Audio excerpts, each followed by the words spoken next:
Most people think that when you talk about critical infrastructure, that what's happening today in the Middle East is just something that's happening way over there.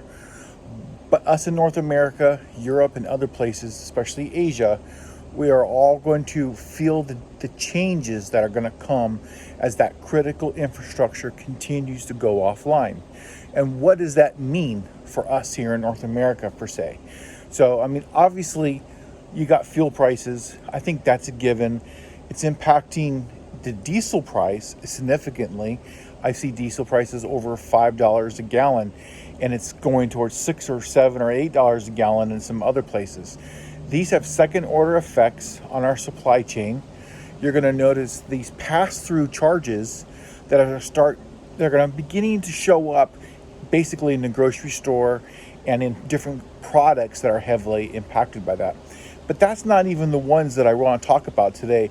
Today, let's focus on that critical infrastructure that no one really sees, but it is highly delicate and very technological, and that is the communication and data infrastructure.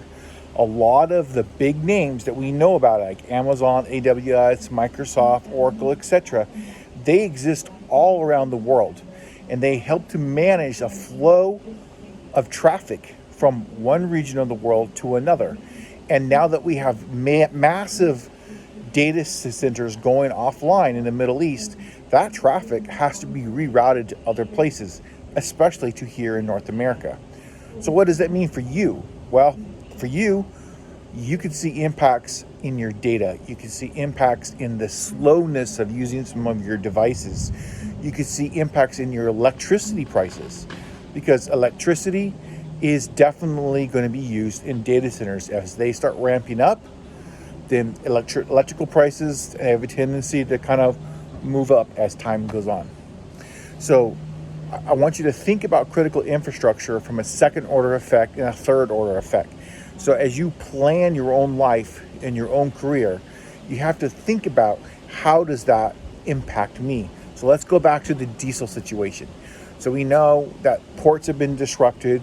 We know that oil manufacturing into other products, such as diesel is a great example. We know that there's a second order impact. So let's just talk about the Philippines. In the Philippines, they are now rationing power. They are now withholding power that is shared, say, between the area of Metro Manila to the island of Cebu. Cebu is more touristy in nature, so they're not giving them the power. So they are in a major technological disadvantage when they have a lack of electricity. So energy rules the world, and data is the key that allows that to happen. But they're interlinked with each other. And so all of these critical infrastructure is connected into one another. You can't take out one without hurting the other. You can't disrupt the flow of traffic through the Strait of Hormuz without impacting 20% of the world's helium, right? What is helium? Helium is an industrial product that is used heavily in the manufacture of semiconductors. Now, these plants, such as in South Korea, Hynix and Samsung and Intel, AMD, etc., they will have a certain amount of helium on the hand. But as that runs out, the helium they have to get has to come from somewhere else. Prices are going to rise. That's going to trickle down in through the products. Those products are used in server racks. Chips aren't just used in computers, they're used in everything. They're involved in your everyday life. Your trucks, your satellites, your computers, your home, your thermostat. I mean, there's chips in everything.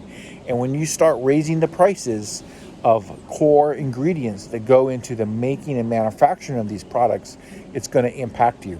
So let's look at second and third order consequences, right? So let's go even further down the line. So we know that automobiles have a lot of microprocessors in them. We remember that during the COVID times, you had large amounts of manufactured cars sitting and waiting because they did not have a semiconductor that was needed to finish that product. They just sat there. They couldn't be finished. They couldn't be brought out to customers. And so that basically caused a shortage with certain products within the automobile industry, right? That's a third order effect from something that started, you might even call it a fourth order effect, because it started from the disruption of transportation through a waterway, right? That waterway caused the ships to not leave. The ships never arrived in South Korea. South Korea never got their helium. The helium runs out, say, at a manufacturing plant around Seoul. They no longer ship as many chips that are available. Some of those chips happen to be critical in the automobile industry. The automobile industry can't get the chips, so the trucks and cars, they just sit in a parking lot waiting to be finished. And now you have a shortage of automobiles.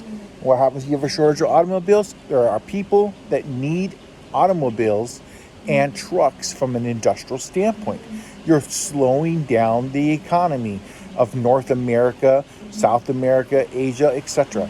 So it's important in this modern age that we have the continuous supply of what is necessary to run the international civilization. And without that, you're going to be impacted. So I hope you enjoy this commentary. I have never really talked about this in public before. These are things that I analyze and provide analysis on for other companies and for myself, and I connect this into my investments. But nothing I'm saying is for you to consider as investment advice. But when you're managing your portfolio, you have to think about these kinds of disruptions in critical infrastructure, because critical infrastructure is what rules modern day civilization.